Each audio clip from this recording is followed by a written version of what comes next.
everybody. Thank you for coming.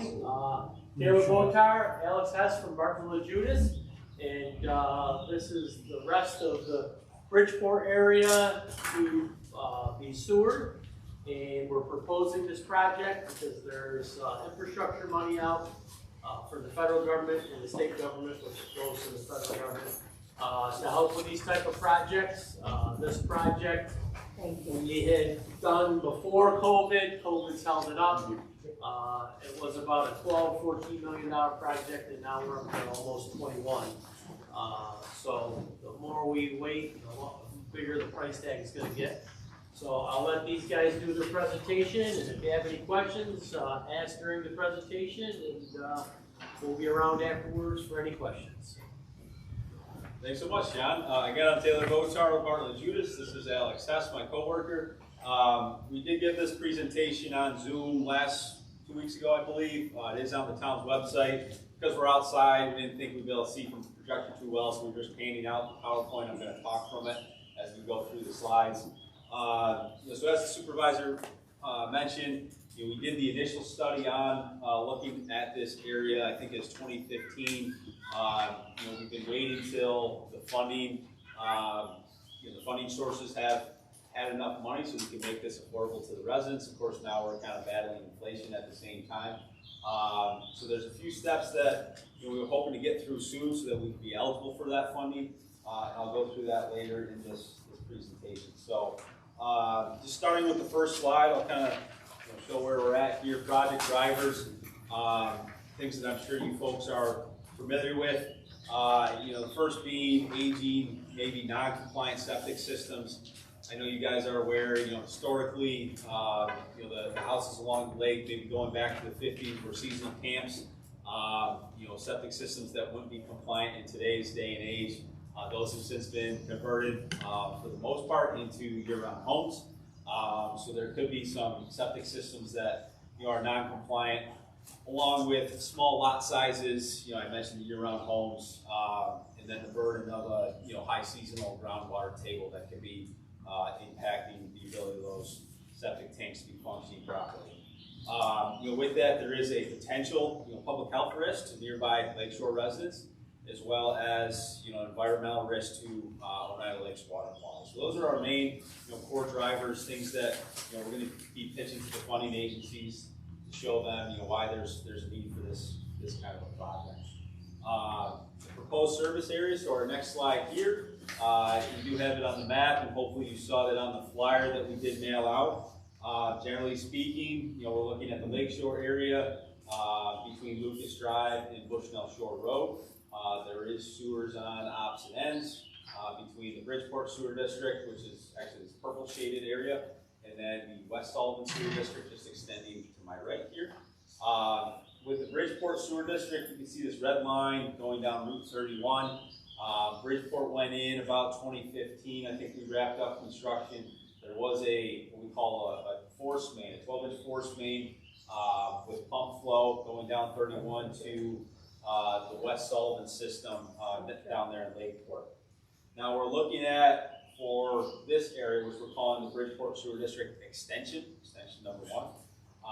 We're looking at gravity sewers north of Route 31, so that's your traditional, everything flows by gravity. We would have a few centralized pump stations. I have 3 shown here just conceptually. Certainly we don't know exactly where they're going to go. We'd have to secure property before we do that, but those centralized pump stations would then collect the gravity sewage and pump it into our pressurized force main on 31 there. Now we do have Glad and Mid-Lake Meadows on the south side of 31. Because those are just a couple small dead-end spurs, it's just not cost-effective to put in a gravity sewer with a big centralized pump station to pump it back into our force main. So in those 2 roads, we are proposing grinder pumps for those areas, and I'll talk a little bit about those in our next slide. We're looking at about 278, we use this term equivalent dwelling units. So 1 unit is equivalent to a single family home. So if you have a property, like most properties, which is a single family home on it, it's 1 unit. If you happen to have a property with 2 single family homes on it, it's 2 units. If you have a vacant property that's a buildable lot, in the future it would be a half acre. so small that you can't build on. It's zero units. So, going to our next slide, which I think is going to be the EOL WPAP. So this is just a little bit of the history of public sewers in this area, the town of Sullivan. So back in the 70s, there was something called the East Oneida Lake Water Pollution Abatement Program. The acronym we use is YOWA before that. This was the town of Sullivan, Lenox, Verona, Vienna, as well as the village of Silver Beach got together and said, hey, we want to put in a public sewer system. Let's work together to do that. And in doing so, there was a wastewater treatment plant that was constructed in the village that's still in use. And then there's been collection sewers that have extended out, into the 4 towns to serve those areas. So back in the 70s, we stopped in East Sullivan, so at Lakeport Road there. About 2005, we came a little bit further west with the West Sullivan Sewer District, which the western boundary is basically where we're at right now. Then 2015, we went down 31, skipped this area, and served Bridgeport. Now Bridgeport served. So this would be really the last piece of the southern portion of Oneida Lake that still would need public sewer service. Next slide, proposed improvements. So I started to talk about these a little bit, but just to reiterate. So again, we're looking at gravity sewers north of 31. That'd be about 17,500 feet. Pretty standard 8-inch gravity sewer main. We're estimating right now about 242, we call these gravity lateral connections. That's the 4-inch pipe that would come off the main and go to each house. We have about 240 of those. And again, those 3 main pump stations that would pump into Route 31's force main. I mentioned the grinder pumps on the south side for Ladd and Mid-Lake Meadows. There would be about 18 grinder pumps there, 1,300 feet of, because they do what they say, they grind, and they pump. You can pump them through a very small diameter 2-inch force main. So everything on that side, on the lake side, is going to be gravity, it's not going to be grinder. Correct. Gravity to the north, and only Ladd and Mid-Lake Meadows would be grinder pumps. And that's just due to cost. So you can actually see this little picture here on the right. This is a grinder pump. Yeah. This is as it's being installed in, I think this picture is from Bridgeport. The only thing you would see is this little green cover that sits at grade. So that's the only part that you would really see from the system. The picture on, I guess it'd be on the right as you look at it, of that pipeline, that is the Route 31 force main as it was being installed. They're actually fusing together HDP pipe in this picture right here over by the business pipe. So as part of this project, we would also be suggesting to add what we call an equalization tank over there in Lakeport. I don't know if you guys see it, kind of sits back a little bit off the road. As you're driving down, it'll be up to your right.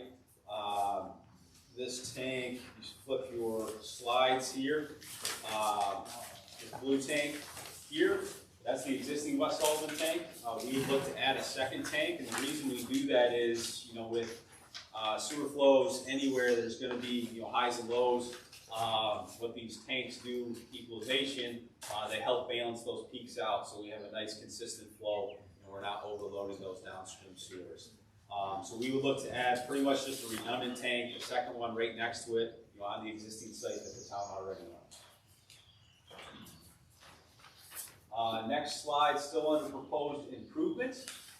These are actually a couple pictures of the main, similar main pump stations that we have in Bridgeport right now. 2 different styles. It kind of depends on the size and how big they need to be. But the one on your left-hand side, this is a pump station. There's no structure, there's no building, as you can see. There's a wet well which sits below grade. That's where the sewage comes into, where the pumps sit down in. And then there's a valve vault also below grades for valves, air release. We would have an emergency generator on site there, as well as just an electrical backboard. So pretty minimal.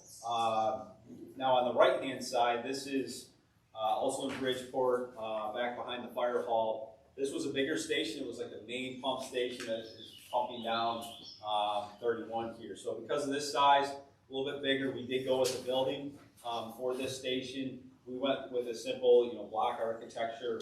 We can do these in any type of, architectural format if you wanted. Sometimes in residential areas, which we certainly are, we'll have them kind of look like houses or sheds or anything you might like. So we're not really sure exactly what we'll need. That will be later in the project for these pump stations. They should be relatively small. We might be able to get away with, no building here, but certainly I don't want to make any promises right now. Flip our page again. Operation and maintenance will be our next slide. So all the infrastructure that's installed through the project would be owned and operated by the town. Certainly they have a lot of experience with this, and East Sullivan since the 70s, Bridgeport since 2015. Generally the town would own the infrastructure within the road right away. That's the gravity sewer mains, the laterals that extend off. We're hoping to include the connection from the house to the main that is on private property as part of this project. It's going to be dependent on how much funding we can secure. So we're hoping we can make this just a turnkey operation, so there's really nothing that you as homeowners would have to do, no out-of-pocket expense to connect to the system. Again, I can't promise that because it's depending on funding. So the fallback option would be that we would install the sewer main and a lateral and stop at your property line, and then the homeowner would be responsible for either themselves or hiring a private contractor to install the pipe to connect to that.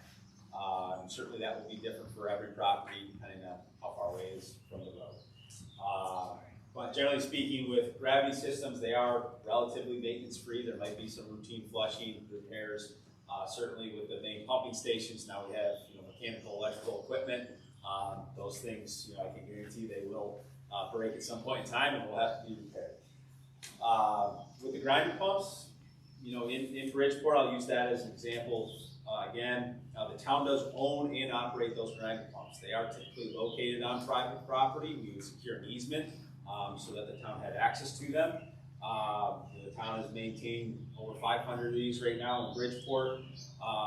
We would connect to, the pump would have to be connected to your electrical panel there for your house. So there is a little bit of electrical cost. It's not a lot. It's kind of like a sump pump if you had one. These pumps are 1/2 horse, 1 horsepower pumps. There's an 80-gallon storage tank within them, so they don't run all the time. They might run a couple times a day. But with that, there is the scenario where we will have a power outage and that pump won't be able to run. We're not going to have standby generators for every single one. So there is a generator receptacle where the town has some portable generators. If you did have an extended outage, over the course of a couple days, where this 80-gallon capacity is being exceeded, they can come around and pump these out as needed. So user cost analysis, certainly one of the most important slides here. Usually folks are not always, but usually in favor of sewer, but it certainly costs money to get those installed. So we want to try to make this as affordable as we can. We are up to about a $21 million project right now, and to take into account recent revisions to the estimate with inflation. How that breaks down into the costs you would see as a resident. We have this estimated user cost, and that's made up of 3 different things. The first thing is what we call debt service. What that is paying back the loan on the construction work, kind of like your mortgage.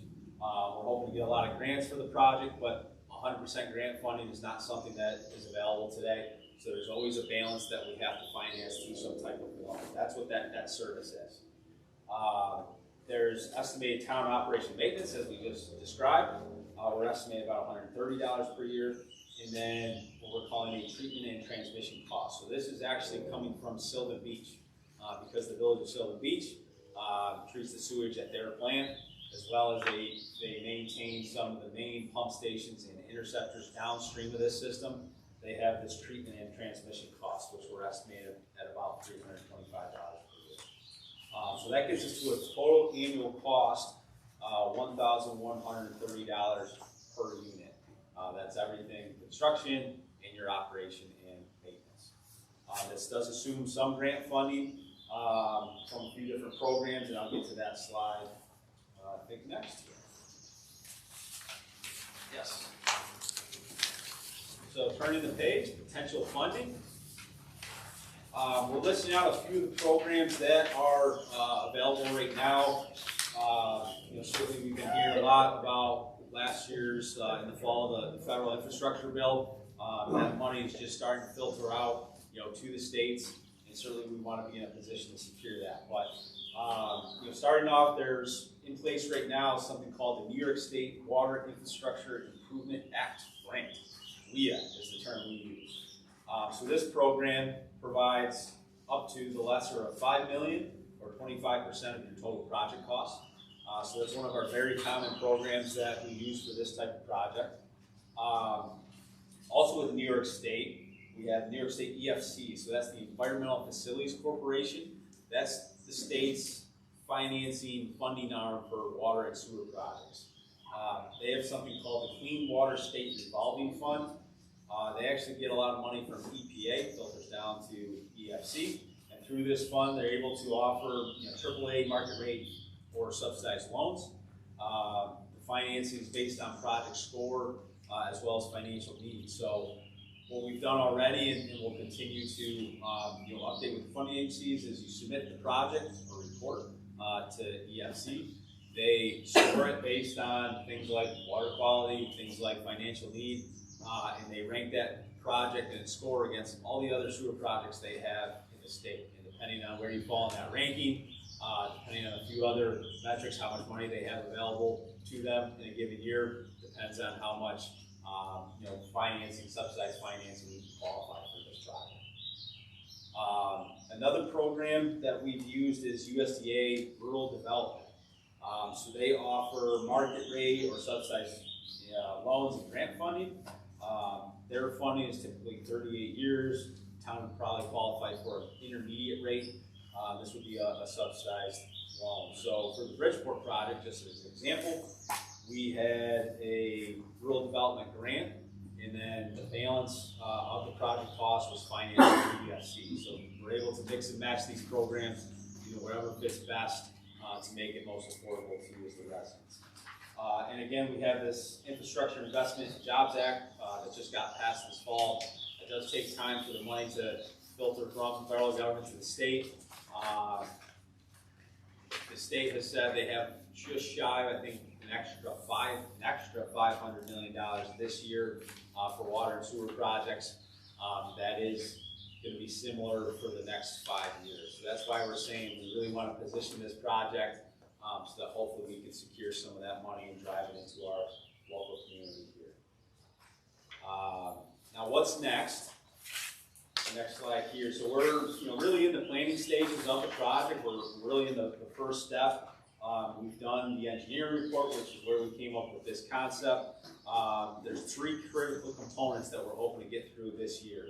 The first is district formation. So, in accordance with New York State town law, for any sewer project or water project, storm sewers, lighting, you have to form a district. So with that process, we'll put together what's called a map plan report, which really formalizes all the information I'm telling you right now. The town board has a couple different avenues to how they might choose to move that forward. The one that I'll just throw out there for consideration right now is the town board to pass a resolution that says we're going to form this district. However, it is contingent on what we call a 30-day permissive referendum period. So within that 30-day window, if you as the residents that live within this district are not in favor of the project, you would have to put together a petition that has signatures totaling 5% of the total assessed value. Sounds a little crazy. This isn't rules that the town made up. This comes from New York State. So if you have a petition, 5% of the total assessed value against the project, you submit that to the town within those 30 days. Then the law says we would hold a referendum vote. So a referendum vote is kind of an election style vote. One property, one vote, simple majority wins. We went through a somewhat similar process in Bridgeport when we did that project. So that's step 1, district formation. If that gets completed and if it's successful, we would go to the environmental review. So we have SEEKR, State Environmental Quality Review. This is a formal process we do for most of our projects. It's about a 2 to 3 month evaluation. We put together a bunch of information for the town board to consider. They make a determination, is the project going to have a adverse or no adverse impact to the environment. Once we're through that, the last step is something called a bond resolution. This is again for the town board. The bond resolution is basically saying that the town board is authorizing the town to secure financing bonds for the total project cost. So once those 3 things are done, and not before, then we'd be able to go secure some of this funding that I'm talking about. If those steps are not completed, then we can't go get any of this money. We can't even apply. They simply reject our application because they say, well, you don't really have a product. You have an idea, but we need to know, I'm speaking as the funding agency, that you're sincere about moving forward with this project. So, we're hoping to get through that phase this year in 2022. I have a very generic schedule here. 2023 secure funding. There are funding cycles. It's not just apply whenever you want. There are certain deadlines. Typically, there's a deadline every year, generally in the summertime. If you miss the deadline, you got to wait till next year. So I'm blocking out a full year for securing funding. Assuming we're able to get a funding package in place, to get us down to that number that we talked about, we could jump into a formal design phase in 2024. Earliest construction start 2025, wrapping things up with construction in 2026. So we're really at the beginning stages, as you can tell. We're still, 3 years out minimum before we could even consider breaking ground. 3 to 4 years until the project's complete. So that is all I had, and certainly would open it up to any questions, and we'll hang out for a little bit in case you guys want to stick around and chat one-on-one if needed. We do have my business cards as well as Alex's up here. I think that hopefully everybody got the project flyer, and we gave out the PowerPoint. So thanks for coming in. Appreciate it. Question for you. Yes. What's your calculation on the debt service? What's the value of that, overall value that you spread out amongst the EDUs? You got a $677 debt service annually. Yep. Is that I based think on? we had a asterisk down at the bottom.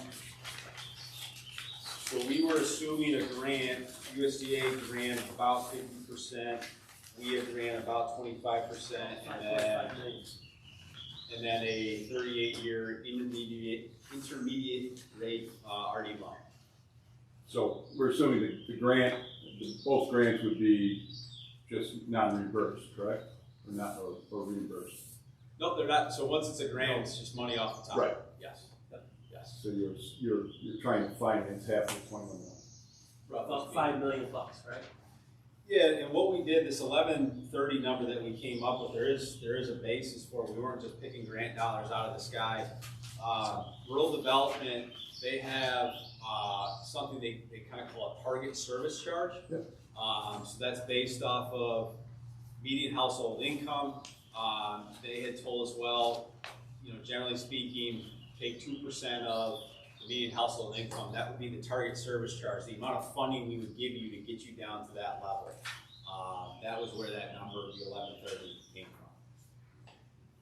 So if you take half of 21 million, it's 10.5 in grant from RD, another 5 million out of WIA, that leaves about 5.5 million to be funded. So if there's no opposition, it doesn't need to go to a vote. The only reason it would need to go to a vote is if you receive something within that 30 days. Correct. There is an alternative district formation process. It usually takes a long time, which is why we don't usually do it. But it's the one I just described is the petition is against the project, right? Force the vote.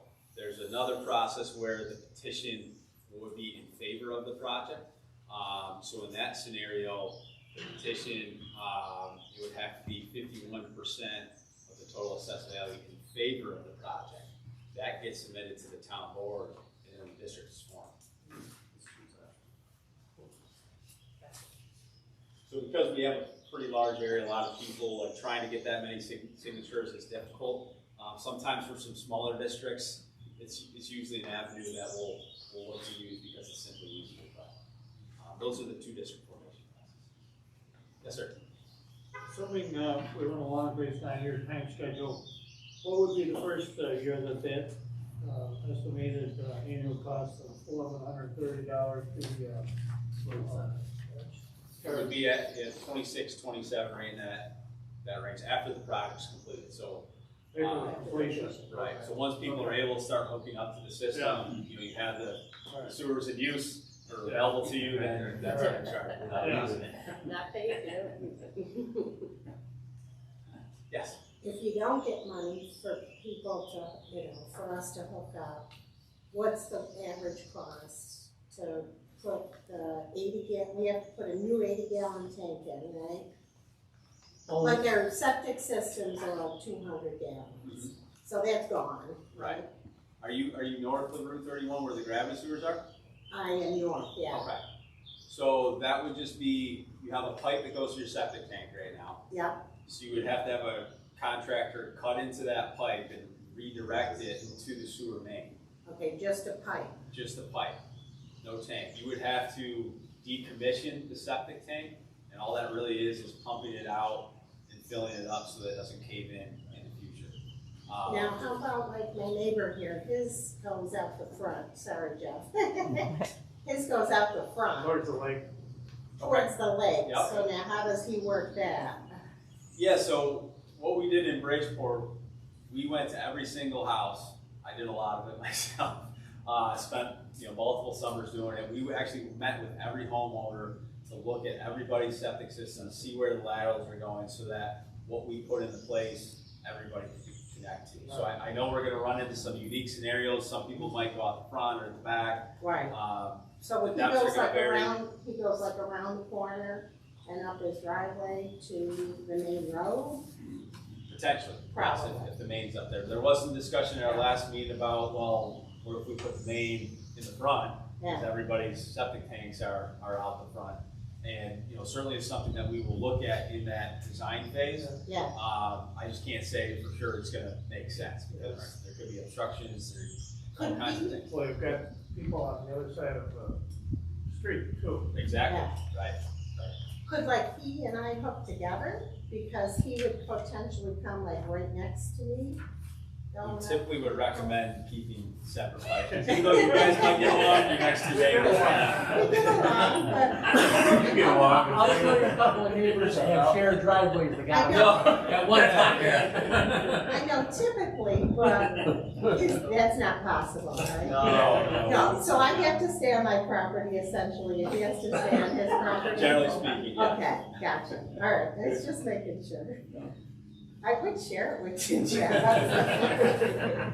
What we saw a lot of people in Bridgeport do actually was, their neighbors would get together and they would approach the contractor as like a Get a collector better deal. and say, hey, there's 10 of us, Yeah. right, as opposed We to are one. literally running right next to each other. Oh, yeah. So,